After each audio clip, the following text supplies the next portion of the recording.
The Wests Tigers podcast is brought to you by the Wests Tigers Podcast Forum. Join the conversation today at weststigerspodcast.com.au.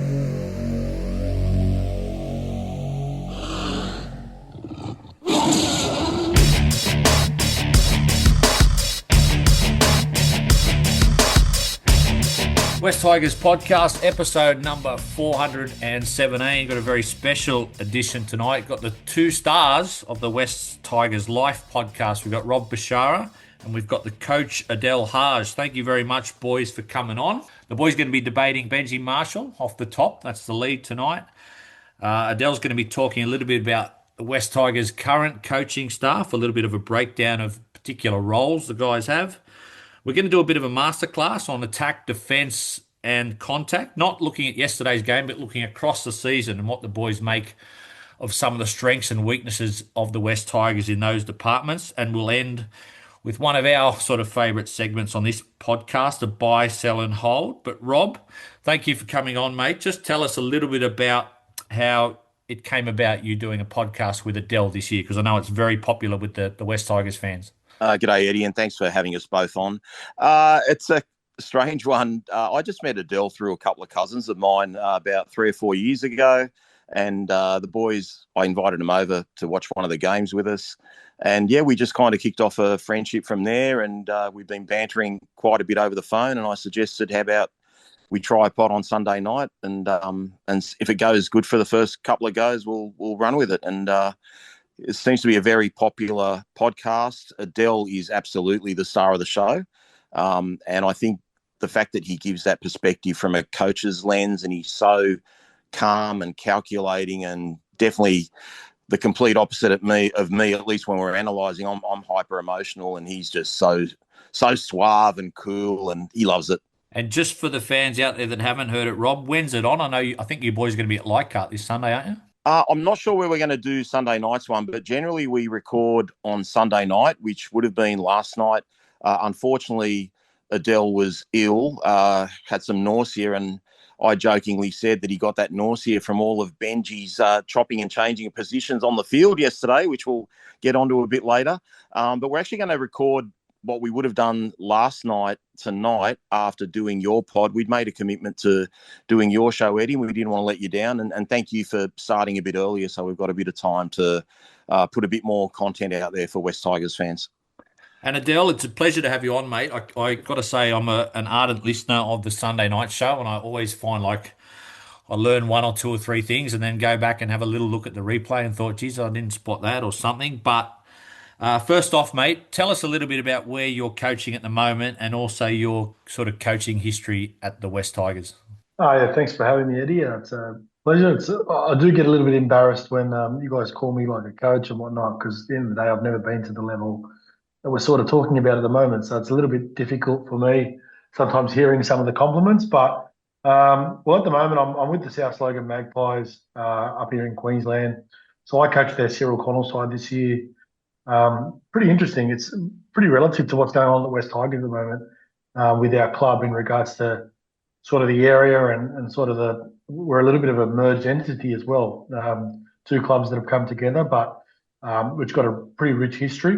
They're also the Magpies. So I coached the Cyril Connell this year, which is the Harold Matthews team, and had to make some big decisions, to be honest, at the start of the year in regards to a lot of that age group. One of the things you're used to doing is playing the older age kids. I played a lot of the younger age kids this year because I thought that was the best development of the club. I did move on for a little bit into the being around the Host Plus Cup team. I'm taking a bit of a break from that at the moment, just from work-wise and whatnot. So, yeah, well and truly entrenched with the South Logan Magpies. Love the club, love everything about the club. A lot of really good people involved in the club. So, yeah, that's where I'm at the moment. Obviously spent 5 years of my life, the last 5 years of my life at the West Tigers. Started more so coaching just the junior rugby league, and then went to the Sydney Roosters in 2017, I think it was. Went there as in the SG Ball. Was there for a couple of years with Adrian Lamb, was our head coach for the first couple of years, and learned a lot off him.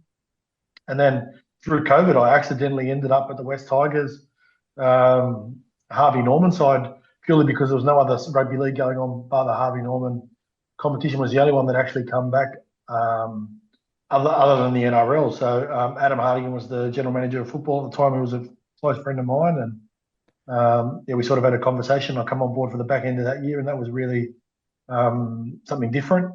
I've never Girls been won a involved in premiership, women's didn't they, game. under you? Girls won a premiership, you know? Not in the first year. No. Yeah. That was I was there for 3 years as an assistant. Right. And then just got lucky and got a job halfway through the year with a team that was not going too well. And I like to tell people I sprinkled my magic dust and we won a comp. But that's a story for another day. But and I obviously moved on into the NRLW before making the move up here. That's your coaching history. What about your history as a fan, mate? Were you a big West Tigers fan before coaching at the club? I'm guessing you were. Yeah, no, I you know what, it's pretty relevant to say this sort of stuff because I don't know if other people, are the same as me. But I was a kid, I grew up in first sort of my first years as a 4 or 5 year old. I lived in Ashfield, so that's where those sort of years were. And relative to us, Benny Elias was a hero for us. Not so much these days with the way he carries on, but he was a hero to us. So I followed Benny Elias, and for that I followed the West Tigers or the Balmain Tigers at the time. I was banned from watching Tigers games as a teenager at home because of the carry on and the way I loved the club. And put it this way, my year 12, the back of my year 12 jersey, when you could put a nickname, I didn't put a nickname. I just wrote Tiger for life. That was the back of my jersey. So I love the club so much. It was even one of those things I was advised by people to not actually work at the club when the opportunity comes, because sometimes you sort of don't want to know what you will end up knowing. Always been a Tigers fan all my life. I'll be honest and straight. I don't consider Balmain and West to be anything anymore. Like at the end of the day, it's the West Tigers for me. Yes, I supported the Balmain Tigers, but I'm a West Tiger.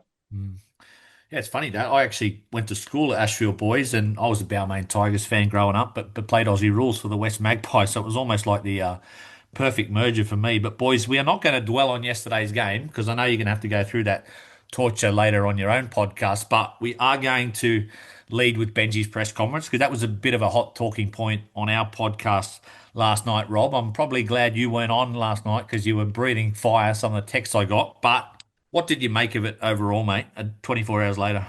I definitely am glad I wasn't on it last night, Eddie. I think I've cooled down somewhat in the last probably 2 or 3 hours only.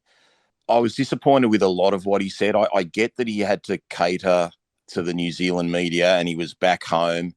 I just couldn't get over the fact that it was just rather blasé, joking around the compliments that he gave to Tanner Boyd and New Zealand and how they played, and then complimenting their style and their structure to a degree. And it was almost like his compliments towards New Zealand were actually denigrating what we have at our own club. And the stuff about, he's very honest. Like, he's actually 100% honest. He takes the blame for a lot of things, but the fact that he does say a lot of it's on me. And then you go back to previous press conferences, like, for example, the Manly press conference where he says, oh, look, it's on me for tinkering around with all the positions. Yet all that tinkering went on yesterday. Granted, some of it could have been premeditated, that it was going to happen. But I just find, how do you establish combination and flow and continuity when you keep chopping and changing? And to be fair, mate, I feel sorry for the players. I know Adel's a staunch defender of Benji and you'll give him his opportunity to talk, but after yesterday, mate, in that press conference, he's actually kind of lost me, because I think that family first attitude, and nothing wrong with that in life, but that family first attitude, as to me, comes across as winning isn't the primary focus. And he just gets on with it. And it's like, oh, well, we lost. But I know he loves the club. I know he's trying his best. But from my end and from what I see on the field, I don't think he's capable of getting us to where he wants to get us to. We'll get into some of his perceived strengths or weaknesses in a minute, Adel, but just on that press conference itself, it must be difficult because I assume they go in there like 10 minutes after a game. They probably haven't really had a chance to speak to their players. What was your take on it? Yeah, I actually hadn't heard it till I spoke to Rob today and sort of went and heard it. Look, honestly, I don't understand what everybody's up in arms about. Like, he went into a press conference, spoke about the Warriors. Like I said to Rob today, like, the Warriors are a top 4 side. Like, if we're not going to acknowledge that, well, I get that the fact that I'm losing players, but if we're not going to acknowledge they are who they are, and they've got a really, really good coach. That doesn't take away from what Benji is or the stage of his career he's at or how our results are going. But it does not matter to me how a coach speaks in a press conference. I'll be honest, if I was coaching an RLW, I'll use that as an example because probably the level I could or should be at. And I went into a press conference, which I do these days. I'm not going to always be genuine as to what I'm actually feeling and what I'm thinking. Sometimes it's a little bit strategic in what I say. Sometimes it's also one of those things where I also got to understand my position and whether the things I say are going to be taken out of context too much. Benji is being himself, and I know we're going to touch on this a little bit later. I have no problems with what he said. Like, I'm not a staunch defender of Benji, in the words of Rob. I try to think I'm objective, and at the same time, I put myself in his position. There's no doubt, Rob, we are progressing, even if it is painful progress. I actually saw your own Instagram account, West Tigers Life One, put up a stat today that there are only 3 NRL teams, being the Warriors, Raiders, and Tigers, who have more wins at this stage this year and a better for and against than they did last year. Obviously, Warriors and Raiders in top 4, and we're 14th. But my question to you is, are we progressing enough given the improvement in the roster? It depends on what you compare it to, Eddie. Straight up, just on yesterday's game, being the Warriors game, I compare it to where we were at round 4. And when we played them in round 4 at Campbelltown, I felt like we were unlucky not to win that game. I thought we matched them physically, well, a lot better than yesterday anyway. I mean, we still could have been a little bit better in that day, but they didn't score many points, nor did we. And it came down to a Luke Metcalf penalty goal from about 40 metres out to win the game that day. So if I compare it to round 4, we've regressed. Now, there are certain reasons I think we've regressed. I mean, obviously, Lachlan Galvin was a focal point of our team and was probably, the main man in terms of trying to create attack. So we don't have him anymore. So if we've built our whole preseason around Lachlan Galvin and Jerome Luai being in the halves and suddenly that guy's gone, I understand it takes a while to improve. What bothers me from yesterday, Eddie, in terms of talking about whether we've progressed or regressed, that's our best forward pack. Like when we looked at that team and spoke about it on Wednesday night on our show, that was the best lineup I thought we could have named given who we had and who was available. So for that team to get basically belted yesterday physically, not win the collision, not win the ruck, as Joel Helms always says, lack of physicality, that really disappointed me. And they, like I said, to Adel privately, obviously they were missing half their spine in Metcalf and Nickel Clockstad, but they're also missing Mitch Barnett. They lost Rocco Berry through the game. They just seem to know what they're doing, and we are still searching for our playing identity, Eddie. And I feel if Benji, I know Benji's got to be himself, but Benji should know how we want to play. He knows who we've got. He knows how we want to play, and we're not there. We don't seem to have our own style yet. He mentions it quite often, whether he's telling the truth in press conferences or not, that we're still trying to search for our own identity, still search for a way to win and how to win. And I think by now he should know what we should be doing and what we shouldn't be doing. And I don't get any confidence from what he says in the press conference. Granted, I really don't care what he says in the press conferences as long as everything's going better on the field. Adel, give me 2 or 3 of what you think are Benji's biggest strength. Doesn't have to be specific to on the field, but in terms of the fit for our club. Yeah, the obvious ones for me right now is he's relatable to the players. I think I've said this on the West Tigers Life podcast, and it's probably something that's a little bit uncomfortable having this conversation at the moment in society. I think the fact that he's a Māori, he has that relatability to a lot of the Pacific Islander boys. I think that's significant. Now, people can have their opinions on whether that's a positive or a negative, but I think that's an obvious one for me. Well, it's probably been a fact in recruitment, hasn't it? Absolutely. And, from a mentoring perspective, I think it's really important. But at the same time, I also understand why that could be something that, doesn't attract certain people. And, might be a little bit controversial saying this. The boys that have left are not Pacific Islander boys. So I don't know how much of an impact that's having. Attracting players or attracting certain players, he's done a good job in doing that. And then the last thing is probably something that he hasn't been able to, I guess, translate into his current thing as a coach, but he's got the football IQ. I mean, at the end of the day, he's got the footballing ability like no other. There is this notion that great players don't make great coaches. I don't necessarily think that's true. But he's got that footballing IQ. That's his strength. They're the obvious ones without being on the inside. Rob, is there a pass mark for Benji for you for the rest of the year? I mean, I said at the start of the year, I just thought I set fairly low expectations that if he could just avoid the wooden spoon and get a few more wins, and I'd be happy enough. Are you there, or he's got to be better? No, he has to be better. The way I see it, look, from what I see on the field, Eddie, there's a certain clunkiness to our attack. I was actually pleasantly surprised when Skelton scored that try really early yesterday, because that was a really smooth looking backline play. It looked really simple, really effortless, and we scored, with precision in the corner. But generally, given Benji such a great attacking player and the guy that could strip numbers from any defence, it's upsetting to me that he can't translate how to get that to the players, how to teach them to actually do it. And that's what coaching is about. It's about teaching players how to do it.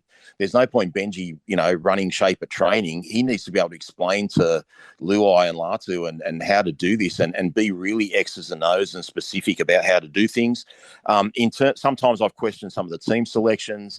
Obviously, we don't know what goes on during a game, but you question the interchange sometimes, particularly when some blokes haven't got out on the field.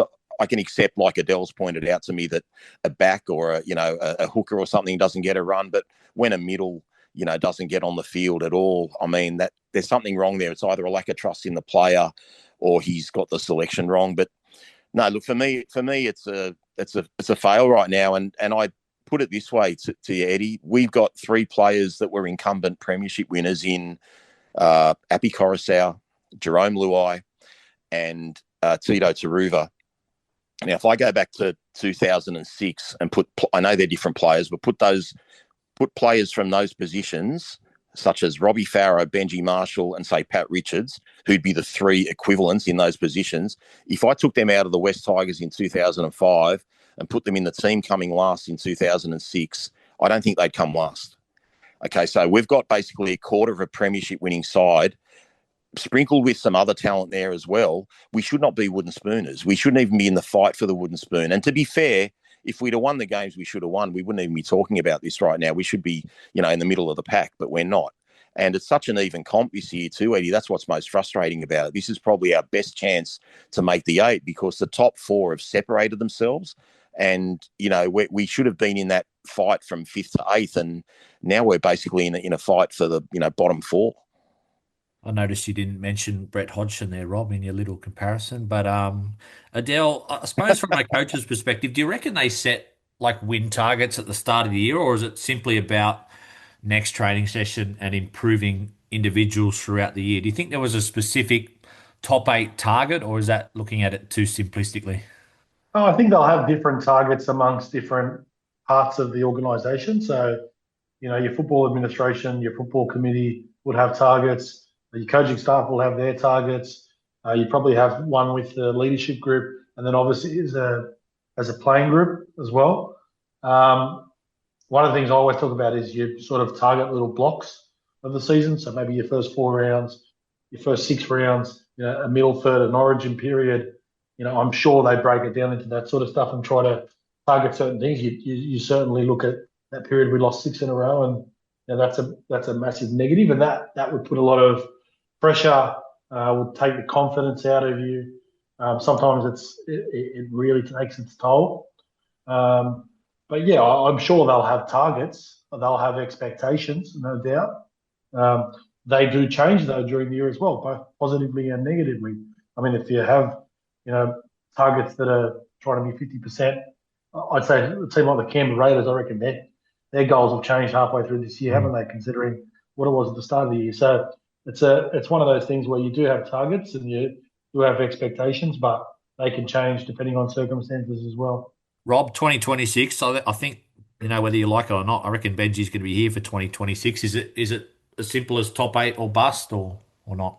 I think the goal should be to win a final.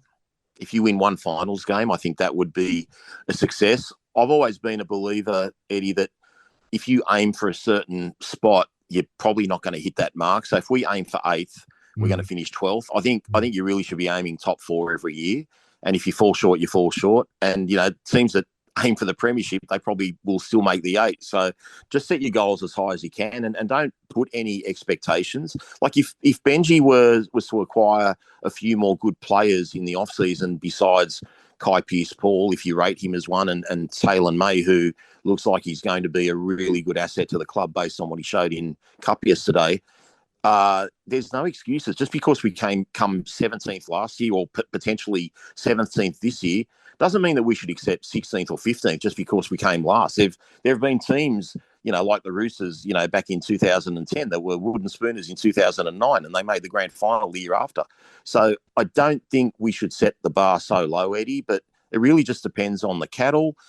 If, we get a good run of injuries next year, there's lots of factors, before you really judge on what Benji should be doing or shouldn't be doing. But yeah, if he's not thinking finals, if he's thinking, coming 12th is just a lot better and that's a good year, I don't buy that. 12th is still a failure. We complained when we used to come 9th every year, Eddie.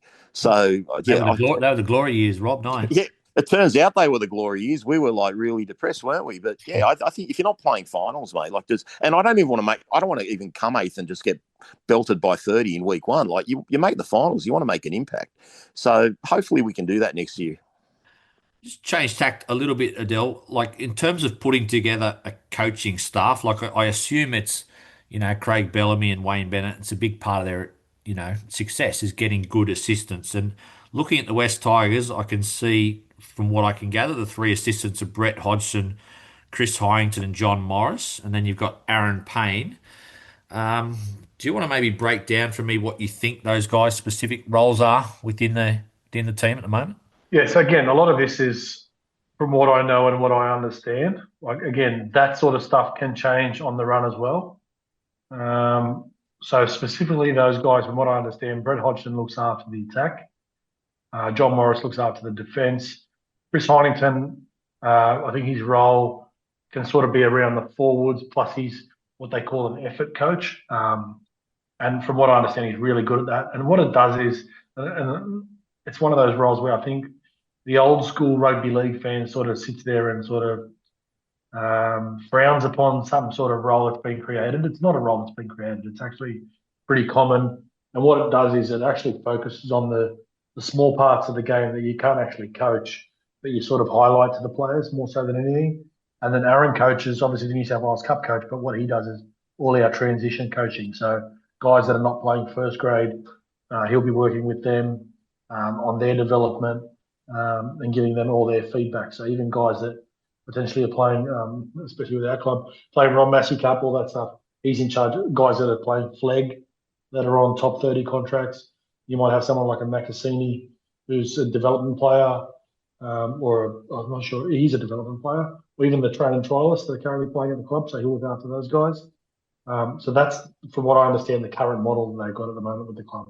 Rob, that sort of structure at the moment, I mean, they are his 2005 mates. I mean, John Morris wasn't there 2005. I think he was there 2007 to 2009, but is that the right mix for Benji? And should some of those assistants be under pressure if Benji's not?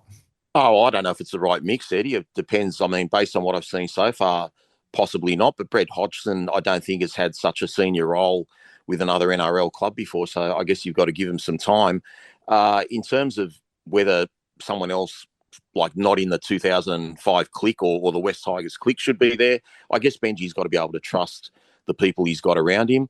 It does concern me that it always seems to be that West Tigers people are there only, and maybe we need someone from the outside looking in. But we're not inside those walls, Eddie, so it's really hard to judge that. But I will say, if we do fail, the problem is that like Benji needs to be able to say to whoever, tap him on the shoulder and say, guys, you're not the right people, because ultimately it's going to cost Benji his job if his mates aren't doing their job properly. So I think they're all responsible, Eddie. How important, Adel, is having trust in your assistant coaches? Like, for instance, if you're a head coach of, say, a new franchise next year and the organisation says to you, we're going to give you this assistant coach in attack and this defence, would you be fine with that? You obviously want to take the job, but would you prefer ideally to pick guys that you trust and know, or you open book on that? Yeah, I guess the situation and your resume sometimes can dictate that. If you want me to speak honestly, Benji Marshall as a rookie coach should have never been given that opportunity. You know, Ricky Stewart in 2000, the only comparison I can give to Benji is Ricky Stewart at the Roosters. And this is where I say there's always an exception to every rule. Ricky Stewart has the same experience that Benji did. And if anything, I'm going to say I think Benji was probably a little bit better player than Ricky Stewart, but same sort of character. Oh, not sorry, same sort of character.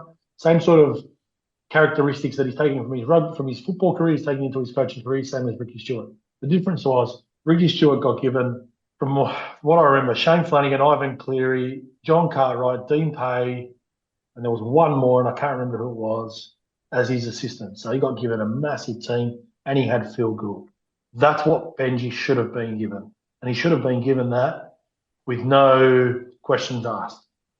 You know, and if someone approached me today and said, I want you to go coach the NRL West Tigers team, the hardest thing to do as a guy who hasn't been coaching at that level is for them to bring a Jason Demetrio or a David Ferner or I'm just throwing names out there, Brad Arthur, to be my assistants, because at the end of the day, what I know is if I don't do the job, there's a ready-made replacement there. So I can understand how that would be tough. Me personally, I love that challenge. So I would want it. Have I been given assistant coaches in the past? This year, I was given assistant coaches that I never met. What you do is you work with them. You give them your trust. They don't need to earn your trust. You're a head coach. You're responsible. Part of the challenge of being a head coach is being able to work with everybody. It's the same as players. You inherit players. Sometimes recruitment officers sign players at clubs that you don't want to be there. The easy option for me is to say, I didn't appoint you, or I didn't sign you, so you're no good for me. I think the challenge needs to be as a head coach is being able to work with everybody. But then if those people can't do their job, you've got to be comfortable enough to tell them they can't do their job as well. Interesting one that Adel raised there, Rob. Didn't raise it specifically, but Todd Payton. Like if he was to be sacked by the Cowboys, which I think he will be at the end of this year unless they go on a run, he would then become, I don't think he's going to get a head coaching job straight away. I could be wrong. But he would then become that sort of figure that would have more experience than Benji. And they are, despite being 05 grand final mates, he could possibly see Toddy Payton as some sort of threat or a ready-made takeover. Where would you sit on someone like Todd Payton coming in maybe as an assistant coach? Well, given the fact that he's won a premiership at our club and has had multiple roles as head coach now, not only for the Cowboys, but he had that great season with the Warriors as well. I think, we'd be mad not to get him on board. He's got the experience. I know he's not having a good season this year. He's actually really only had one good season at the Cowboys. But the one thing with the Cowboys we have seen is they can attack, and we seem to lack that attacking skill. So at a minimum, if he can help our attack, and if he's got that, if Benji can trust him enough to know that he's not going to get undermined by Todd Payton, then I don't see it being a problem. Adel's mentioned on our podcast, Eddie, that, like the head coach could go and then he could take over. I'm of the opposite belief. I think if Todd Payton, for example, came to our club and we still failed miserably on the field, I don't see why he should just be the next coach. I think you get rid of everyone. So I don't understand that logic. I know it happens, but I just don't get the logic behind that. So I think you're under as much pressure as an assistant coach. So hopefully, look, if Todd Payton does become available, I'd love him to be at our club. I mean, he had some success with us, with the younger kids, the under 21s or whatever it was back in those days. So yeah, if he's available, I'd certainly want to have him on board. But again, will Benji be happy with that, or will he see that as someone's about to come in and take over from me? The hardest challenge of being an assistant coach sometimes is your loyalty to your head coach means you still implement a lot of the things they want. And as an assistant coach, you're never going to go away from what the coach wants from you. Sometimes the change to an assistant coach can actually be of a benefit to the club, especially if there's fresh ideas. So, for example, if the Panthers, and I know they were going really, really well, Cameron Ciraldo was always touted and spoken about just as highly as Ivan Cleary. Sometimes your assistant coach, even in the good and the bad, can be the difference between you improving or you not improving. I have no doubt if Cameron Ciraldo stayed at the Panthers and took over from Ivan, I actually think the Panthers would be even better than what they are right now. The other thing from that perspective is it also depends on who the coach is. If it is a Brett Hodgson or a John Morris who hasn't had the same type of experience as a Todd Payton has, well then potentially I'd probably go along to what Rob just said there. Well, you can't really make that change. But when it is someone who I actually think they go pretty well, the Cowboys. I don't think it's anything to do with Todd Payton watching his coaching. Some of the things he says, he's actually one of those good ones that, when he speaks in press conferences, you can tell he's being really honest and he's very raw. There's no strategy in what he says, to the extent where he'll call everybody out if they need to be called out. He's also shown that he can make some really big decisions. The reason why the Cowboys aren't going well, that's a very good question, that one. I've just got one more sort of nerdy one on this, Adel, because I love watching press conferences and body language and things like that. But coaching from the sideline, like I was at that game against the Roosters, and it was great TV for the people watching at home because it was like Benji was coaching Chelsea FC or something. He was nearly on the field. But what are the advantages and disadvantages you think of coaching from the sideline at NRL level? Honestly, I don't think there is. I think there's no at NRL level. There's no need to ever be on the sideline. I think it's like almost like a spray that you give a team. You might, randomly on the odd occasion make your way down there. That's personal though. That's a personal preference. Ricky Stewart sits on the sideline. He's one of the few. But yeah, in the modern day, I don't like it. I don't think it's ever necessary. I do it a lot at junior rep level because it's different. You're at junior rep level, and I'll be honest and as open as I can be here. Sometimes my assistant coaches, and that you get at that level, sort of don't have the experience and don't have the same ability. So sometimes your assistant coaches can have an impact. I don't know this information for a fact. To me, it almost looks like that the reason they're doing it at the moment is Benji has delegated game day interchange and all that sort of stuff, and a lot of the game day coaching to his assistants, which is pretty common across the league. I know Craig Bellamy barely does any of the X's and O's and the interchange at Melbourne. So he's one example. Wayne Bennett doesn't do it at Souths. So it is pretty common, but from my perspective, I can't understand at that level why you'd ever want to be on the sideline. Rob, last one on sort of Benji is, do West Tigers in general need sort of more help around him in terms of Benji and Richo tend to be doing everything at the moment? Do they need someone who could potentially be like a general manager of football there, or you don't think Richo thinks not needed? Well, we haven't had much luck with the football managers in the past, have we? I guess Richo, for a start, did that as a cost-cutting measure, and everything wanted to go through him. So the fact that Richo wanted to micromanage what players we got and didn't get, and it was just him and Benji, I think that's an easier way to, get your roster right, because obviously, if like we saw the disagreements with Benji and Fulton over different players and what have you previously. So yeah, it'd help to get a football manager if you could trust that person. But again, I just want our players to have that system below first grade where they can develop, where they understand what the first grade team's trying to do, and the players just play to a system. And like we saw yesterday when, the New Zealand are missing their main guy, their halfback, the next bloke can come in and just do his role and understand it. And that's what we need below that. We need to find our style.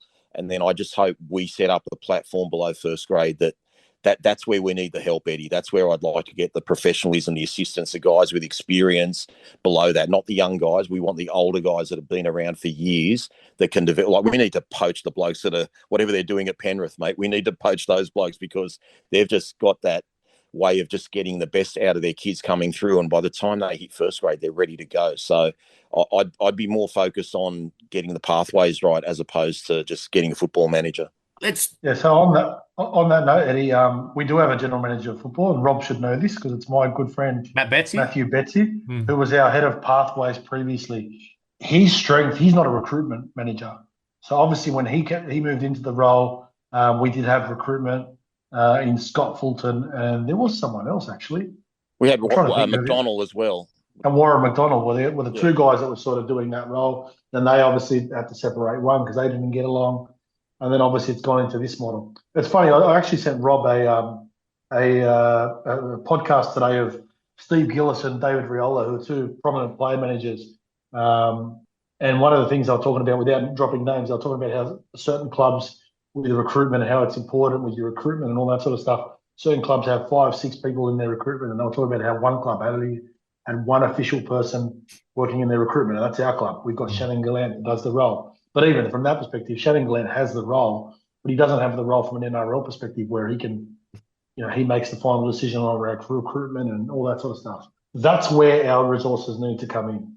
And like I said about Benji in regards to coaching, there is so much more. And look, this is me presuming. I can't say this for fact. I think Richo has made it a conscious effort, because we've heard him say it now on multiple podcasts and multiple interviews, that it's about making profit this year for the club and showing that. And the way to do that is by cost cutting in jobs. And I get it, in the short term, it's not going to show anything on the field, because probably resources wise, but we don't have a head of pathways anymore.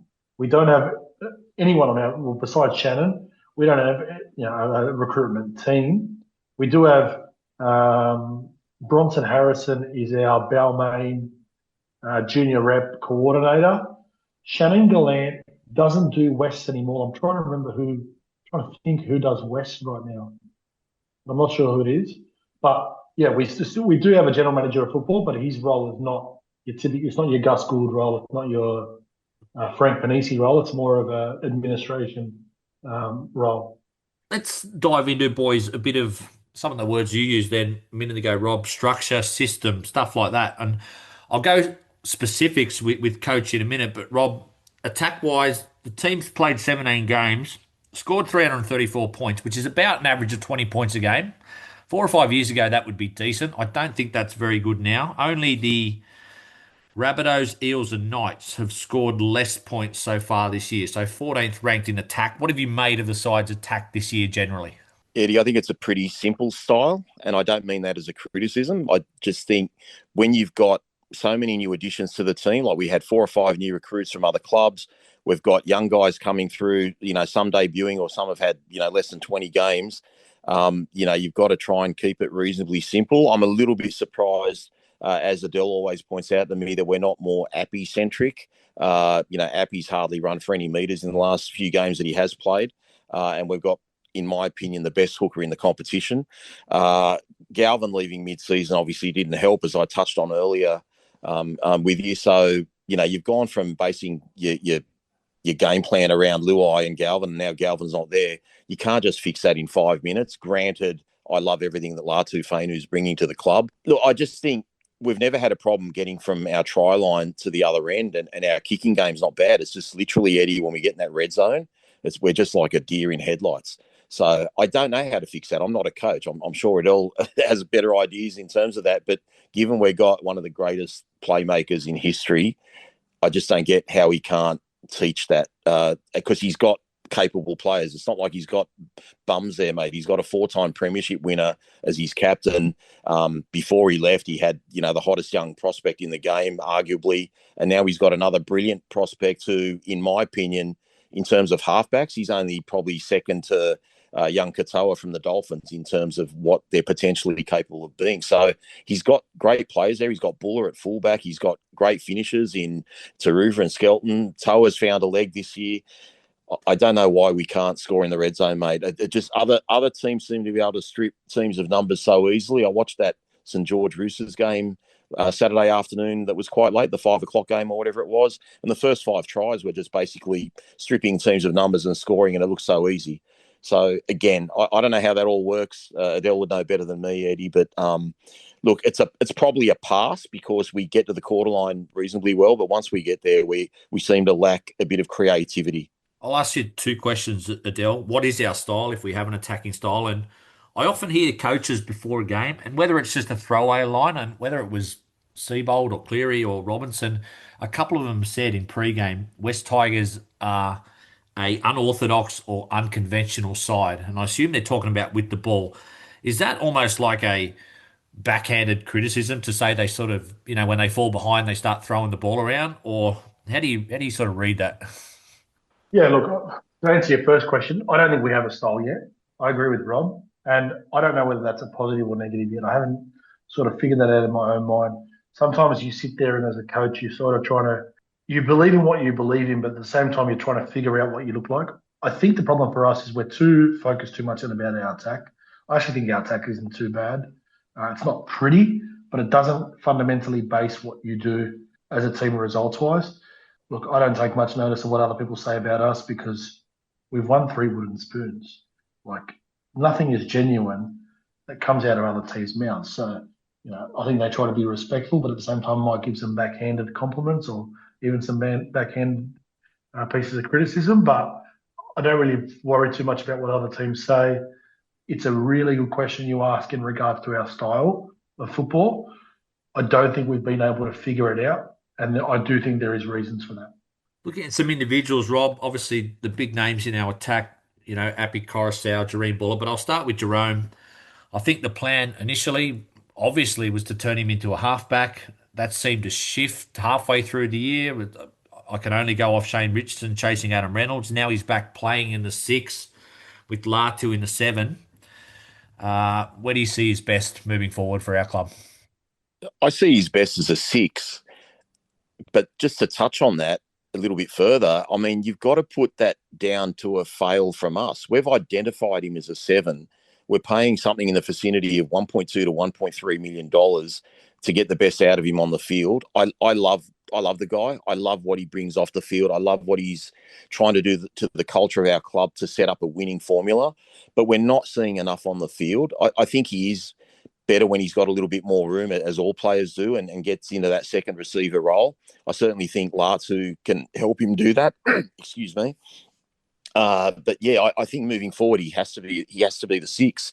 But gee, it's a lot of money to be paying for a 6. So you'd want him to start producing a little bit more on the field in terms of results, in terms of try assists. I mean, I keep mentioning Galvin's name. Galvin left the club a couple of months ago, and he's still got more try assists for the Tigers than Luai has this year. So, it's quite damning in that way if you're just looking at it statistically. But again, you see how hard he tries generally. I think he was suffering a little bit of an Origin letdown yesterday. I mean, given he had a fair bit in terms of the contribution to our failure in Game 2 and Game 3, though he did have some good moments. Yeah, he was definitely on a bit of a downer yesterday, but normally he's really upbeat. He's really driving the team. And it's funny, Eddie, we've got co-captains in Romy and Appy, but when I watch the Tigers, it looks to me like Romy's team. I don't look at Appy as the captain anymore because that's how much influence I see Romy with barking instructions. And I just feel like Appy's more of a, what's the term? Just like he's just been given the captaincy as a like a little bit of a royalty sort of thing, but really the main guy is Jerome Luai. Do you mind me clamping back on Rob, my mate Rob? Go for it. This is what I'm waiting for, boys. So it's interesting. So I'll go to that point first. I don't think he's been given a token because if you look at Isaiah Yeo and Nathan Cleary, you can tell the difference on who's your captain. I think that's just the fact that Jerome is the general. Look, I'll say a couple of things. One, I don't think being a 6 or being a 7, honestly, in the modern day, makes too much of a difference. I think at the end of the day, you look at Darren Lockyer. Darren Lockyer was a 6, but he ran the team, touched the ball more than anybody. You look at someone like Cameron Munster, he gets the ball just as much as Jerome Hughes does. But obviously, Jerome Hughes brings a different dynamic to the game from their perspective. I don't want to be perceived as someone who comes up with excuses, but I have no doubt in the world that Jerome coming in so late, then on top of that, Origin, then on top of that, Galvin, then on top of that, even Latu's issues with injury. You cannot expect, doesn't matter who you are, even Nathan Cleary had his struggles at the start of this year when they were chopping and changing halves with him until they put Talangi there and he's played week in, week out. You cannot expect someone, it doesn't matter what level you're at, to be able to just go click and it's going to work. And I know it's easy for us, and I'm going to have a red hot crack at it when I get on the West Tigers Live podcast tonight. I'm going to have a red hot crack at our fans at the moment because some of the narrative and the conversations around Jerome, to me, are really, really disappointing.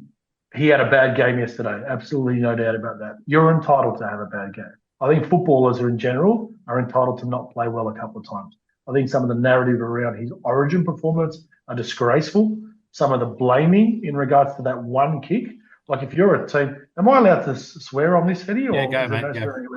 Like if you can't defend a effing set of six because of one seven tackle set, and people in the media want to sit there and rip into one bloke about one seven tackle set, well, you're dead set kidding yourself.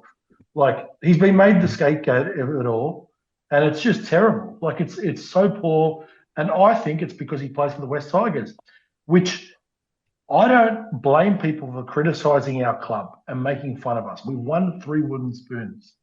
I think you're allowed to make fun of people who are failing at a professional level, and that's what we're doing. I think in the long term, Jerome is exactly what we need. Do we need the pieces around him to be just as good and better? Yes, but the number one thing we need is a competitor in our team, someone to set a standard from that perspective, and that's what Jerome does. No offense, Adel. I can't buy that. We're coming into round 20. I get everything you're saying about what he brings with the attitude and all that sort of stuff. In terms of the origin, Adel, and again, that's not West Tigers related, that was like an arm wrestle where you're New South Wales and I'm Queensland, and he got me 3/4 of the way down in that early tussle, and he was the first thing that went wrong with that kick. And I know it led to a 7 tackle set and a penalty, and they got to 2-0, but these are the moments. Like, how many games do we need to score? When we score first, we generally win, except for yesterday. But that's so important in Origin to get off to a great start in the decider. He had a bad start in game 2 in Perth. I mean, that first try assist, it was lucky to hit his foot, and he had a terrible first half. He certainly made up for it in the second half, but the guy's won 4 premierships. At what stage is he meant to click for us? Like, he knows what to do. Like, at what stage do we get to see him in a cohesive unit with our club? I accept what you're saying about Galvin and Origin and interruptions and a new young halves partner and all that, but what are we supposed to do? Like, so is it going to be middle of next year? Is it going to be in year 3? Can you answer that for me? Like, what's the right timeline? If I'm someone that walks around at 70 kilos and I put on 30 kilos of weight, I can't expect to lose 30 kilos in a year, or not. Let's not say a year, in 2 or 3 weeks. And that's the sort of timelines we're talking about. When can we expect him to be at his best? When he's been given, and it's not his fault, it's not the club's fault, it's not even the playing group's fault, it's not even Benji's fault. Like, you can't forecast what was going to happen with Galvin. I still have no doubt, and I think I remember Richo saying it in the preseason, the fact that he come in January is not ideal. I actually tried to Google a little bit earlier to see if Samoa are playing this year, but when you get a full preseason in, which he's not been able to get with us, especially coming to a new team where you're dealing with young kids, a new combination, obviously, yes, he's got the combination with Uppy, that's all he's got. He does not know anybody else. It's not easy to just walk in and go click. If him and Galvin, let's just use Galvin as a hypothetical. If we had the same halves combination all year and we got to this stage, I'd agree with you, Rob. But I think I actually looked it up the other day. Our record when Galvin and Luai are our halves, it's above 50%. Now we can start setting that standard with him and Latu and see how they go. But I was just going to say, Adel, the numbers on their back signed, it kind of does make a difference these days. Like, not even 2 years ago, it was literally the numbers meant nothing because it was literally one guy plays left half, one guy plays right half. But we've seen with some of our success this year when we've scored tries or made breaks that we've had both halves on the same side of the field. And particularly that game against Canberra when Latu Fainu came on, as soon as Jerome Luai got wider, I mean, he did some great line break assists. I think one to Adam Dewey, one to Samuel Fainu. Like, I just think he needs a little bit more room. I'm not sold on his kicking game, mate. I thought again, I've still got yesterday's kicks in mind. It's not that they were bad. It's just they were, what's the term? Impotent. Like, you see Adam kick a ball, like he can boot the crap out of it. I just don't think he's got the strong enough kicking game to be that dominant halfback. I think he's more suited to being a 6, more suited to being a second receiver than being a first receiver. And we've tried to put him into a space that he really didn't fit into. And from what I've seen so far, I'm sure he's capable of being a really good 7, but from what we've seen this year, I don't see that, mate. Eddie's going to... Sorry, Eddie. I think you're going to ask a question a little bit later about a position we can sign. I'll answer that question of Rob's then. No, just last one on sort of Jerome, Adel, and I'll tie Adam Dewey into this as well because, like, I'm just a cricket coach, mate. I teach a lot of our Indians forward defence. So big shout out to our Indian fans that are listening. But like, The last 20 minutes was interesting yesterday. Like Adam Dewey going to 13, and I know he sort of did that a bit against Manly. It wasn't 13. I think he went into the halves late, and maybe it's easier to dominate a game late when everyone's struggling. But I just thought of Isaiah Yeo at Penrith, and please don't confuse me for saying Adam Dewey's Isaiah Yeo, but I thought, could that potentially help Jerome Luai, just getting him a little bit wider left and having that central guy in Dewey orchestrating a bit more from a cricket coach perspective? Let me tell you, that observation is much better than a footy coach. It was actually what I was about to answer when you talk about what we need. I also think it's no fluke that even early in the year when Latu was coming on at 13, we looked better. So I potentially think that's what we need as a group, it's not so much the individual. Someone who is a genuine ball player at 13, I think unlocks a little bit of what we do. Look, is Dewey that guy? Well, I think that's up to Dewey. If he wants to play the role, it's something that could happen. It's just about whether he wants to do it or not. Look, I've been around long enough now, the last couple of years, watching this team very closely to know that Adam has his ups and downs. And especially his challenge has more been around defence and his application of his defence. This year, it's improved. And if anyone doesn't acknowledge that, well, they're kidding themselves. And I think Adam is in the same boat as a lot of other players where people either criticise him, don't like him and criticise him, or don't say a word when he's playing well. I don't think he's our halve solution in the long term. He might be able to fill a gap in the meantime. Because I actually potentially think that, if Latu's got the attitude we think, potentially you go back to putting Latu at 13 while he's building his game and playing that role off the bench that he was early in the year. But they're the sort of decisions you get paid for as a head coach to make, and you live and die by it. And you know that when you lose, you're going to get criticised for it, and when you win, no one's is going to compliment you. They're still going to wait for you to lose, especially in the position we're in. But yeah, it's something that I'm sure the club looked at. I mean, considering Benji made that move in the second half on the weekend, I think it's something my perception of that, and I said it on the podcast last week, is I think why he's made the move is because I think Taylor May will be in sooner rather than later. And I think Adam's in our best 17. So I think Adam will go to the bench and will come on and play that 14 role. You mentioned that question. I'll go there now. Let's assume, KPP and Taylor May are in the side next year. Is Lock the position you think most needs addressing? Because Dewey's off contract. Let's say he moves on, do you think a ball playing Lock is key for this side? I think a middle forward. Is the key for us. If you're not going to get a ball playing Lock, a genuine, or even, it doesn't need to be, who would have thought Kurt Mann and Bailey Hayward are going to be genuine ball-playing locks and have influence on football games? No one, right? So it's either putting time and effort into somebody and turning them into that, because I think that's the only way you can do it. I don't think there's anyone out there that's, you're not going to sign a Cameron Murray or Isaiah Yeo. They're not coming off contract. Well, Dylan Walker would be perfect. He went to Para early this year. I watched him play yesterday. I thought, man, his footy IQ is high in the middle. But again, Dylan Walker's a manufactured lock. Yeah. He's not someone. So from our perspective, it's we identify. We maybe go to Adam and say, look, let's put a bit more bulk on you. Let's work on you.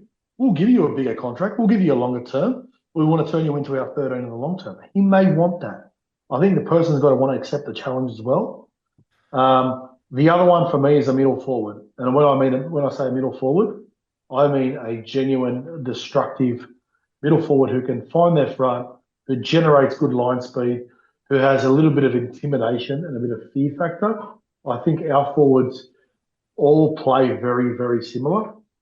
Obviously, I think we tried them in the Royce Hunt, but that experiment obviously hasn't worked. I think a genuine hard-running middle, which is not available for next year, unfortunately.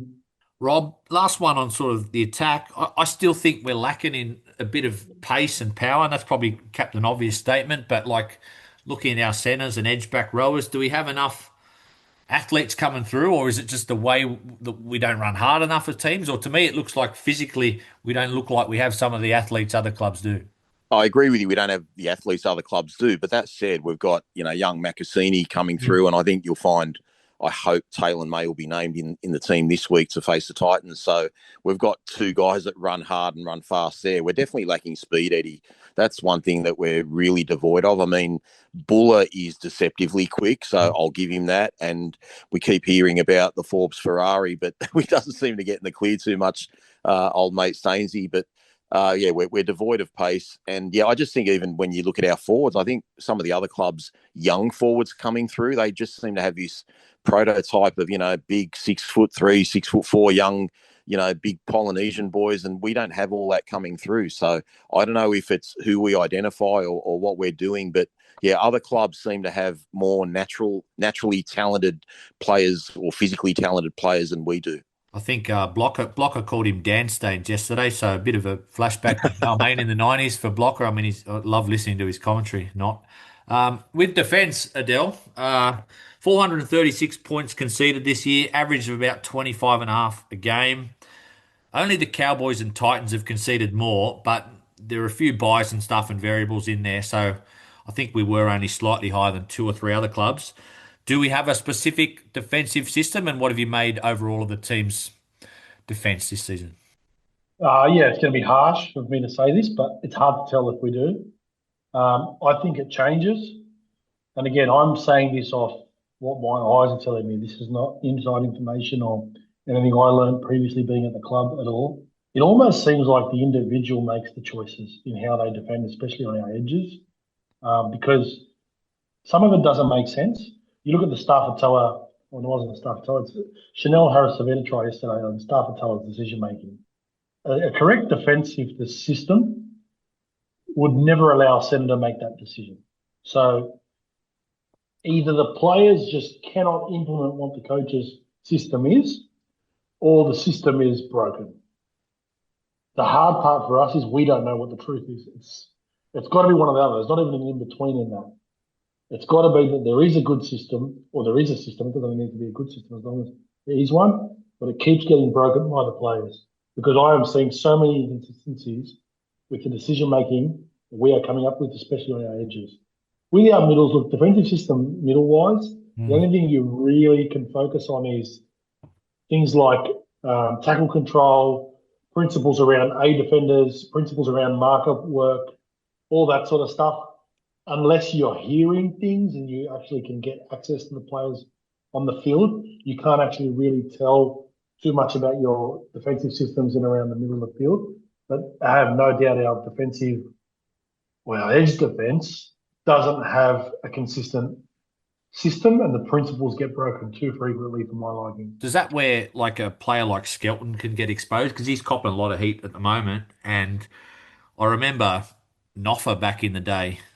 He used to drive me crazy running off his wing, but I think he came out once basically with a bad idea on Twitter or something and said basically a lot of the problems are happening inside me. Is that happening for Skelton, or has he got his own defensive issues? No, he's got a really big problem with decision making. If you look at the Dallin try in the first half in the scrum, so there's one, for example, where Adam Dewey makes a decision to come off to basically turn in, we call it, come in to take the lead runner. A proper defensive system, and I'm very comfortable saying this, any logical defensive system says when your centre makes the decision, you follow. So you just take the next man and you challenge him to be able to. Skelton does neither one or the other.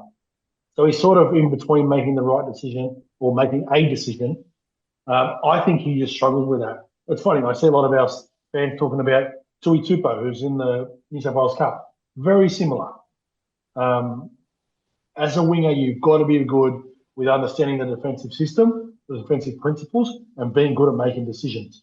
That's where Adam Dewey's been really good for us at left centre, because I think he's done a really good job in reading defence and making good decisions. He's been let down by his winger way too much. Last focus point, boys, in terms of sort of system and structure, I just want to focus on like contact and collision. I've listened to your podcast a number of times this year. Rob, what are you made of the forward pack in general? Do we have too many forwards of a similar ilk? Yeah, I'd have to agree with you there, Eddie. We do. Look, I think yesterday has really affected my opinion on how our forward pack has gone. I think ultimately we've done really well this year. I think Terrell May has just been the standout forward of the competition in terms of his output, in terms of the meters he makes, the tackles he makes, the lack of missed tackles. He's got an offload in him. He's doing two men's work, and I think it's a little bit lopsided in terms of how our pack is. We're certainly getting some good output from Sione Fainu. Bolle is a great player, though he didn't have a good game yesterday. There's enough there to work with, but just seeing the way that pack was manhandled yesterday by New Zealand, who are arguably missing their best forward in Mitch Barnett, that was really disheartening for me. But look, I guess overall you'd give it a pass, but I guess I'd rather judge it in another 7 or 8 weeks from now, Eddie, than right now. Yeah, I've heard you a number of times, Coach, talk about losing collision and contact. Is that like that was obvious yesterday, but is that a gap in talent between the sides, or can that be a deficiency in either like application of the players or how they're being taught by coaches, or combination? Yeah, it's definitely a combination of both.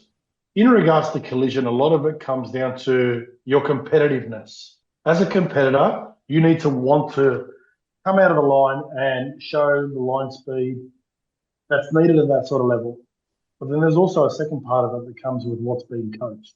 So as a team, for example, I think we don't have an emphasis on winning tackle 1 and 2. And what I mean by that is pick any game, and I'll use the Bulldogs because they're really good at it.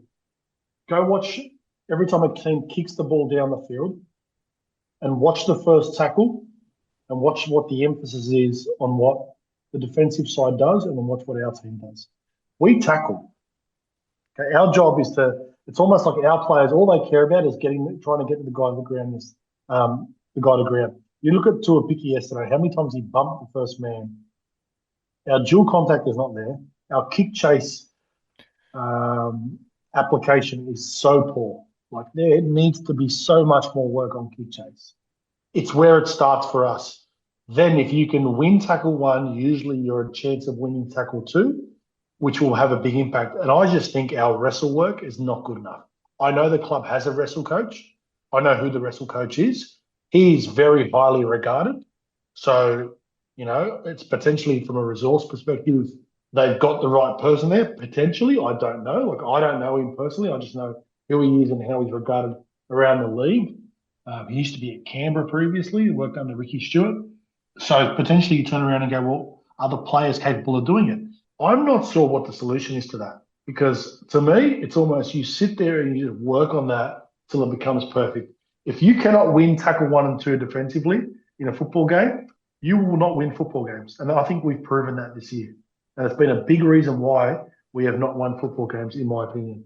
All right, boys. Well, that was fascinating sort of insight tactically from both of you there, but we're going to go to a bit more rapid fire stuff here. I've got a few coaching questions. I'm going to intertwine them into buy, sell, holds, all of these. So I want you to just give me one word, but then I want you to expand on it a little bit. So Rob, I'm going to fire you the first one. Okay. Old school coaches, and I've got in brackets here, Madge, Des, Shane Flanagan. Are they on the way out? Buy, sell, or hold? Yeah, I'm buying that. I mean, for one simple reason, they're getting older, aren't they? So, yeah, definitely buying that. I think now it's just about what you can get out of your players, getting the best out of your players, getting the best out of your team. Some still have it. Like, I know South are failing, but obviously Wayne Bennett's still got that aura about him and he can still do it. And don't know where we stand with Madge. He's a little bit up and down. But look, as far as I'm concerned, as long as you've got the right coach and who's done the hard yards, done the apprenticeship, believes in what he's doing, I think that's all that matters now. And I think we're going to go towards younger coaches now.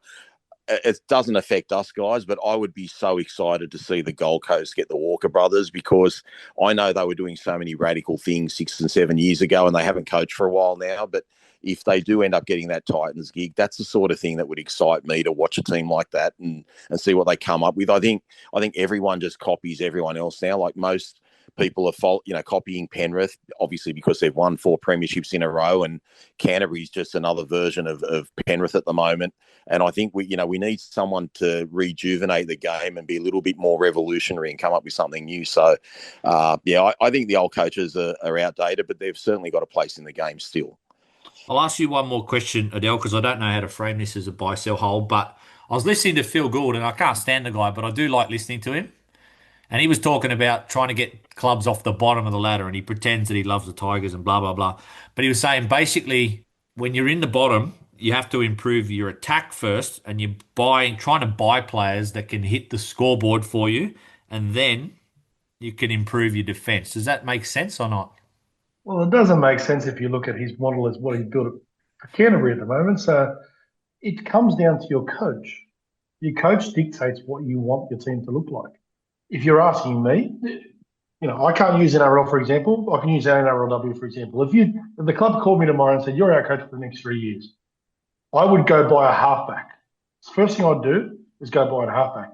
So I'll flip it back to the NRL. If I'm the West Tigers coach, I look at what position we need. And the funny thing about that is you're actually building your attack first, because I would go buy a lock. I think the habits you can build in pre-season will improve your defence and the application the players put into that. But yes, your attack needs to become better. All right, Rob, we'll go just one word on this one. Are young players these days, hint, hint, maybe Galvin De Silva, more entitled, or is it because of the environment you create? It's a bit of both, mate. But honestly, I'm going to say it's the environment you create. Okay.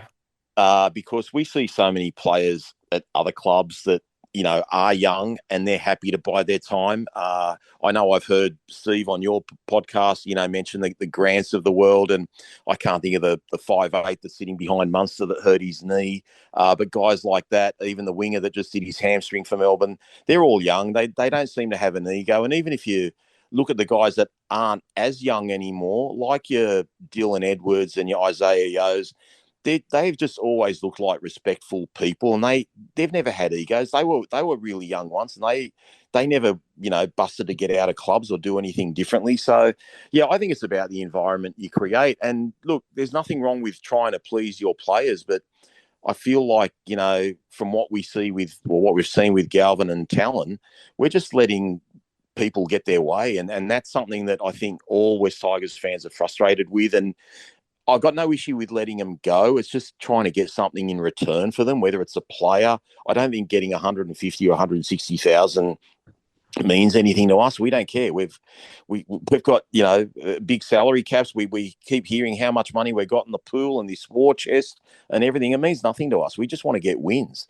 So I just think it's about having a good environment and teaching young people to be respectful and making them work hard and just look. I guess the generation is entitled, Eddie, but I think if you create the right environment at the club, you can get rid of those egos. And look, I think the test will be, in terms of what you've just mentioned now, let's judge Lockie Galvin where he is in 18 months from now, in terms of how he acts on and off the field and what his performances are like. And if he does put his head down and do the hard work, then I guess you could say, well, he's gone to a better environment than what we have.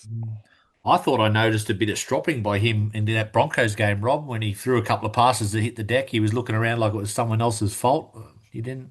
Yeah, I just think I thought Canterbury might have coached that out of him in a week, but maybe not.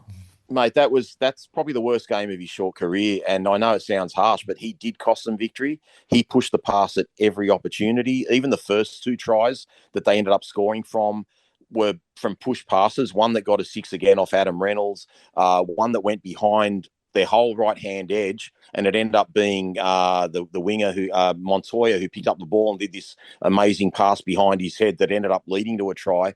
Like, so even his bad passes turned into gold at the beginning of the game, but he just kept pushing and pushing and pushing. And then to push the pass that he did at 18-0 up, 20 metres out from the line to kick out, I mean, that turned the whole momentum of the game. So he'll learn from that, mate. He's only young and he's a talent. There's definitely a bit of sour grapes from me, but let's just see how he is in 18 months from now. And also let's see how Talon De Silva is and see if Jason Riles, keeps him grounded. And if they do that, then you'll say it's the environment, it's not the player. Surprise, surprise, I disagree with Rob. I'll say this. I actually think that my conspiracy theory is I think Lockie Galvin got punished by the Bulldogs for what you just said then, Eddie, about his reactions of some of the plays last week. I think that from a standards perspective, from what I understand about Serraldo, he's really big on that. I think he was punished. I think he was dropped because of that. That's my I like conspiracy theories. I like that. I'm going to run with that. I think that's fact. Coach, I'll ask you buy, sell, hold. Do NRL sides play in the personality of their head coach? So hold means in between? Yeah. Hold means on the fence. I'll hold on that, and I'll say they should. Do they necessarily do that? Not necessarily, but they should. The good teams do. I say to my cricket side coach, like I'm a bit of a prick, and we finished third last in the spirit of cricket, so they play in my personality. So I was quite happy when we finished third last in the spirit of But cricket. the question for that is, when you batted, were you aggressive? When you bowled, were you, Yeah, it was did you want to more take gritty, wickets? more a grinder, gritty. Yeah, and that's the sort of personality I think that the players should show. I think that's where you look at South Sydney, even though they're not going great. You look at Cody, you look at a lot of the players are a lot calmer this year with Wayne there, right? Again, a reflection of his personality. You go to Melbourne, they are intense. They don't stop. They're always, you go to the Roosters, their coaches are sook, they're sooks. It's a reflection of the personality of the coach. Righty, boys. I'm going to take a few of these out because I'm mindful you've got your own podcast to get Mate, to. mate, dude, ask what you got to ask, Eddie. And if you make it a two-part pod, let it be a two-part pod. It's fine, mate. We're here for you. All right. It's all good. Rob, Richo with the beard, not including the beard, still has your 100% backing. He's got my 100% support, but if What's I could the but then? if I can rephrase that slightly, Eddie, I've gone from 100% confidence to about 75% confidence in him now. I thought the whole handling, particularly of the De Silva situation, that's just lost me a little bit. We got nothing in return other than saving a tiny bit of cap space for letting him go early. I do not see the reason why we strengthened another team who we're in the fight for the spoon with, and how he couldn't have been an asset to us. Whether Appy goes down next week, God heaven forbid that, or Young Hope or anything like that. So he's just lost me a little bit that way. Plus the fact that he went rather silent through that whole Galvin period of him about to go or soon to go, and then he went. And I know there were legal ramifications and all that sort of stuff, but I felt like the Richo we'd seen prior to that situation would have come out, been on the front foot, done a 10-minute behind the roar or whatever the case may be, or send an email out to members and put us at ease. And I just felt like I just started building a lot of doubt, Eddie. So look, he's always going to have my backing, mate. I'm not Team Benji anymore, and Benji will always have my support, and I'll be cheering the team till the cows come home. But in terms of whether I believe in Richo, I've just lost a little bit of confidence there. Now, Coach, you've lost your hold. You're not allowed to hold anymore. It's only buy or sell. It's a mistake to re-sign Appy until 2028. Buy or sell. I'll sell. It's not a mistake, no. Why? Because at the end of the day, you can never, ever, ever doubt the experience of a player. And class is permanent. Class is always permanent. So for me, unless you can potentially back the unknown, and like I said previously, and I said this earlier in the year, and I almost feel like I've been a little bit vindicated. I mean, not yet, especially with the Galvin one. But I've always talked about the fact that I think that if you didn't sign up in now for the next 2 years, it means you needed a stopgap solution. Still, I think the better hooker for us is Jared Hayward would come through. So I think it's the perfect signing, and the timeline sort of works. Rob, we're not going to go down the rabbit hole with this one, but James Tedesco is the club's greatest ever fullback. 100%. You know where I stand on this. Now, I saw Adel back you up on the other one, but just to throw my little defence of Hodjo, I just thought Hodjo's 05 season was better than Teddy's 16 season. Am I wrong, Coach? You think I'm way wrong? You're way wrong, mate. That season from Tedesco, mate, he was on. Maybe it's because we lost games. I switched off the telly or something. I'll put it to you this way: if Tedesco was in our 05 team, we win the minor premiership. Rob, we'll just go a short answer to this, otherwise we'll be going forever. Does the club need to settle on a maximum of 2 home grounds by 2027? Buy or sell? Yeah, I'm buying that. Look, the decision has to be made. If we're serious about growing that Macarthur region, mate, I really need this Campbelltown thing to get through. So if you don't want me to go on further than that, I'm happy to stop there. But yeah, we need clarity. We need 2 home grounds only, not multiple home grounds. Our team needs a home ground where they can get the full support and where they're used to playing and where it's a fortress. We don't have that now, mate. We're playing games at Parramatta against Parramatta. I don't care about the corporate facilities. We're giving away 2 competition points when we do that. So you're not going to get short answers out of me, Eddie. And don't let Adel off. Don't give short answers. I'm with you on that one. Like, easily. Don't let Adel off so easily with the whole stuff, okay, mate? Because we do play to Benji's personality, mate. He's a natural at everything he does, and there's not much hard work put in. That's our team, okay? I'm gonna fire him up. I'm not going to take the bait, but I will say this. I'm going to be very controversial here. I think Leichhardt Oval should be our home ground full time. Gosh. But obviously, at a loss in regards to financial. You know what? But Adel, I would listen to people for years say, "Oh, the big sides play at the big stadiums, and that's how you grow your club." But I don't want to use Cronulla as an example of success, but they play at a 12,000 seater, but they have a genuine home ground advantage, and so do Manly. And it shits me no end that we've played one game at Leichhardt and we're coming up to round 20. Yeah, and I'll also say this. I mean, I've seen the numbers in regards to the Brisbane Broncos and how much money they make. I can guarantee you this. Not a lot of it has to do with Suncorp Stadium. It's an advantage, but it's not a lot of it to do from Suncorp Stadium perspective. So, look, once I become a billionaire, I will buy the club. I will play every game at Leichhardt Oval, and then thanks for coming. But it's a double-edged sword too, Eddie, because Campbelltown's season finished at the end of June. So the people in the Macarthur area don't get a game out there as well. They're meaningful games if you're down the bottom. Yeah, but you're depriving. So Campbelltown are going to get deprived for the rest of the year, and Leichhardt's only had one game, as you said, and we're coming into round 20. It's not good enough, mate. I'm with you. Coach, I've got one for you here. Latu Fainu is more likely to become a rep-level player than Talon De Silva or Lockie Galvin. Buy or sell? Buy. Well, hang on. It's likely, yeah. So buy, because he'll play for Tonga this year. That's a bit of a sideways cutout there, but let's say. But do you think better NRL career, Galvin or Fainu? I said it previously. I was attacked by blokes who work in rugby league. Yeah, I think Latu will, but I'm willing to be proven wrong. Rob, only you're allowed one word for this one because this is a negative one. A fourth wooden spoon in a row means the club is impossible to turn around. No. Thank you for being positive there. Adel, there are at least 5 players in the current roster that could be a part of the West Tigers' next premiership side. Buy, yes, absolutely. Do you want to know who they are? Yeah, go on. I'll give you 5. Jareen Buller, Tito Taruva, Latu Fainu, Api Coruscant, Jerome Luai. There's 5, and there's probably about 5 more. Beautiful.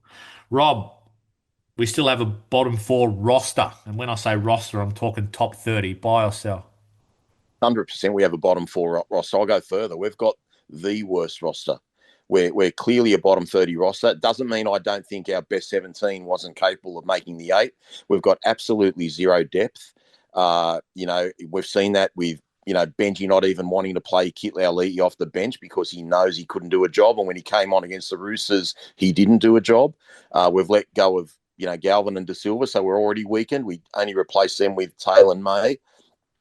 In some ways, Adel will love this. In some ways, you can probably defend Benji, given that we've got a really crappy roster. But who created that roster? Like, Benji's been there going on 3 years now since he got employed as an assistant. Adel, West Tigers are not given a fair shake by referees. Buy or sell? Can I change the response to, is the Pope Catholic? Yeah, I mean, I can't. I know you guys. Rob was seething at the refs. I just almost can't be bothered because I just don't even want to talk about a guy like Jared Sutton. I just find him nauseating talking about him. He must be going that bad to get our game every week. We seem to get him every week. Like, he must be reffed poorly or something. But God, he's a bad referee. I said at the start of the year, look, at the end of the day, until you start turning yourselves around, and sometimes that'll be having to deal with some of that adversity, which clubs like Canberra have done well. The Warriors, I think, did it well. The Warriors used to cop some absolute garbage, and they've got some good stuff this year. But if you can turn it around and you can start winning football games, usually you'll see the calls coming your way. Still doesn't mean I'm not going to rip into them.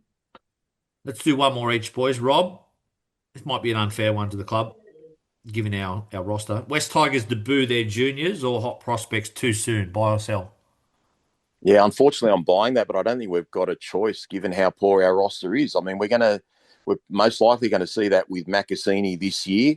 The difference, I think, with Macassini, I would like us to give him a taste of first grade just so he knows what he's got to work on in the off season. So actually, even when we're totally out of the race for the finals, which it looks like we are now, I would give him a game regardless of how well the centres are in the team the previous week. So, for example, if Toa and Taylor may have had blinders, I don't care. Just move one of them or shift one of them, give Macassini a taste, and then go from there. But yeah, we've seen it for so long. Like Talon played a couple of years ago. We had to play Folletti a couple of years ago.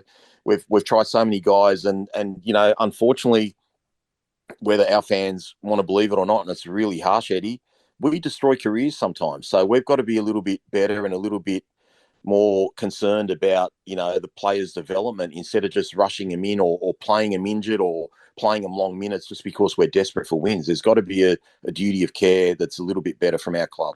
Yeah, I think that's the most ridiculous statement ever, Rob. Because if you are a player at that age and playing a couple of games of first grade, you cannot handle that. That kills your career. You were never good enough in the first place. But what's so ridiculous about saying that?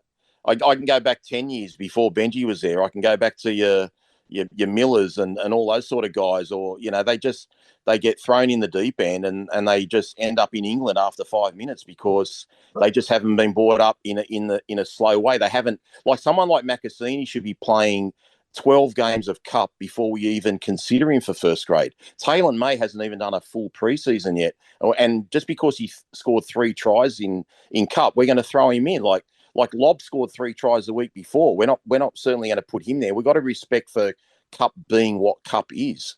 And I just think other clubs don't do that, mate. They don't. No, they do. They do. Well, they name it. Give me some names. They 100% do it. The difference is we don't get to watch them week in, week out. Mate, there would be that many. There is a stat out there about how many first graders have played less than 5 first grade games. And I guarantee not the high majority of them are not West Tigers players. And that's because it happens across the league. It does. It happens across the league. The difference is us as West Tigers fans, we focus on our stuff. And again, we're damaged by the fact that we've won 3 wooden spoons. But there is guys playing for other clubs right now who would not get a game at any other club as well. And I'm talking about clubs that are struggling. I'm not talking about clubs at the top. When you're at the top, you don't need to. But when you're in our position, you have to. And it's not a negative.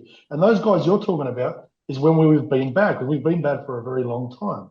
So but it shows a lack of depth, Adel. It shows a lack of depth. Like it might be the right thing to do, but it shows that we don't have anyone in between. There's no padding there. There's it's literally like the gun or the kid. There is no one. We don't have enough journeymen. We've seen it with our forward pack. We were crying out for someone that's played 150 games. You and me have spoken about it. Get someone that's languishing in cup that the club doesn't want, is on the way out. And again, someone like a Ryan Madison, who everyone hates, I get that, but that type of person that's played plenty of games, and instead you got to put Kit Lowlee on the bench, and he's not ready for it. Like there's just no in between with our club, mate. We've got really good top quality players. And then you go from the penthouse to the basement. There's no middle of the road players there. I'll say this. I don't agree with you that they've put them in too early. I think we have got players that have been a part of our top 30 who are never NRL players. That's where I think we failed. We have signed guys that Brandon Tumeth, respectfully, was never an NRL player. Going through the ranks, he may have played under 19s Origin, but I watched him. He was never going to... You looked at him and went, he's going to be good at NRL level. He never was. Kit Lowlee, the same thing. Like, he was a good player at Harold Matts. If you're going backwards from Harold Matts and going up, I'll tell you another one. Heath Mason's another one. To me, he's actually got worse every year. Like, I watched Heath Mason play SG ball last year. Heath Mason couldn't dominate an SG ball game. So I'm sitting there going, whereas Talon did. So I'll give Talon the credit. He did. Every time Talon went back, he dominated. Luke Lowlee, when he goes back, dominates. These are the sort of differences between the guys that can play NRL. When guys go back to lower grades, and your Follettis and these sort of guys, and they can't do anything, and they're not having an impact, they're not NRL players. They never were. The problem for us is we have this notion about building from within. We've fallen victim to a Harold Matt side that won 1 comp. Well done to them. A lot of teams win 1 comp. And we thought what we'll do is we'll turn that into a golden generation. It was one competition, and that's what we decided to do. And off the back of that, we actually ended up playing Lockie Galvin at 6, who was the actual back rower in that team. So it's not even a consistency of what that team looked like. So I will agree with you. We have guys that shouldn't have ever belonged in first grade, but to say that that's our fault that we played them too early, we never had a choice, unfortunately. Boys, I'm going to throw this last one to you. It's a bit of a fun one, so we can put the boxing gloves down for a minute. If you could bring back one current West Tigers player, I don't care if they played one game for the club or left the club like treacherously like Moses or Tedesco. If you could bring one player back at the peak of their career into this current side with the makeup of the squad, so we've got Buller, we've got Jerome, we've got Appy, we've got Latu. Who would it be? I'll give my answer first. I thought about Gareth Ellis, given our lack of back rows, but I'm still going with my man, Scotty Prince. Rob, who would it be for you? There's only one answer to this, mate. Well, I've got two, but there really is only one answer. Please don't be the same as mine. It's going to be the same as yours. Put the clipboard down, mate. You're not a coach. Okay, we love you. You're the greatest player our club's ever had. Get back on the field. You'll fix our attack instantly. You will strip the defensive numbers. You will run rings around these guys. You'll make everyone else in the team look good. Benji Marshall, you're only 40 years of age or there. So just turn back the clock just 5 or 6 years and we'll have you. But my second choice was Gareth Ellis because he was a man mountain and I know we had a lot of good forwards in that pack, Eddie, but he carried that pack. So if I had the choice of one of those two, it'd be one of them. But yeah, Benji just fixes our problem this week at Leichhardt Oval against the Titans right now. Coach, you're going to agree? Because I just look at Benji and Jerome and I go, man, there's going to be some great stuff, but there's going to be some balls over the sideline and people are not going to know what's going on. I look at it, Scotty Prince just steadying the ship there. You know what? My initial answer was very easy, and then I realised Jareem Buller's our fullback. So it's going into this current team because I was automatically going to say James Tedesco. Mm. James Tedesco at his peak to me is, the top of them. But when Rob said that, I sort of went, well, hang on a sec. I'm not going to replace Jareem. So, yeah, it's got to be Benji. Oh, mate, don't agree with me, please. Do not agree with me tonight. Like you've been smashing me from pillar to post. You're going to cop it on our show tonight. I'm definitely going to tune in later tonight. Oh, don't you your worry. Show because it might be some afters on that. But boys, 100%. I can't thank you enough. I've really enjoyed tonight. I know it's been a marathon podcast and you're doing a double shift tonight. So thank you so much for coming on, and let's do it again sometime later this year. Yeah, thanks very much, Eddie. And just want to say, we're going to do some more of these collabs in the bye week. I'm sure we'll talk to your guys and you guys talk to us, and we'll get together and we'll work out something. So looking forward to having you guys again in a few weeks. And you're welcome to definitely you can have Adel, mate. Have Adel on your next. I was going to say he might quit yours and come over to ours after tonight. Yeah, he can come over to yours, and mate, people are sick of hearing me. He's the star of the show, so you can have Adel or me or Josh or Aaron, whoever you want. Eddie, do you give me permission to the next bet I put on with Rob? If he loses, one of the things he has to do is get in front of a bowling machine at 140 clicks. Depends what I've got to say one thing. I know you want to sign up, Eddie. But I've got to say one thing. Adel, you've really let down the listeners by not telling them word for word what you said to me today about Jared Sutton. Word for word. And it wasn't rude. Just tell them what you said to me and make our West Tigers fans happy. I actually can't remember what I said. Mate, you said we never stood a chance of winning that game with him. And look, we would have lost anyway, in my opinion. But you said we never stood a chance of winning. He always gave the 6 agains on the 4th tackle. You said all these things. You said, mate, we're never going to win a game with him as referee. I'm not a conspiracy theorist with the rest, but I do think, Coach, I know we're meant to wrap up, but I still think, Origin's a bit contrived. That game too, man. That 10-1 penalty count to Queensland. I guarantee you, whoever loses game 1 gets a nod and a wink with the referee. We're going to win game 2 and blah, blah. So. Look, I've got myself in enough trouble in the past with the referee, so I'm not going to speak about referee. Look, my opinion is that, but like I said, if you win football games, I think you turn that around. Do we beat the Titans, Coach, before you go? Absolutely. Leichhardt Oval. Let's go. I'm nervous. So is Rob. Thank you, boys. Thanks, Eddie. Cheers, guys.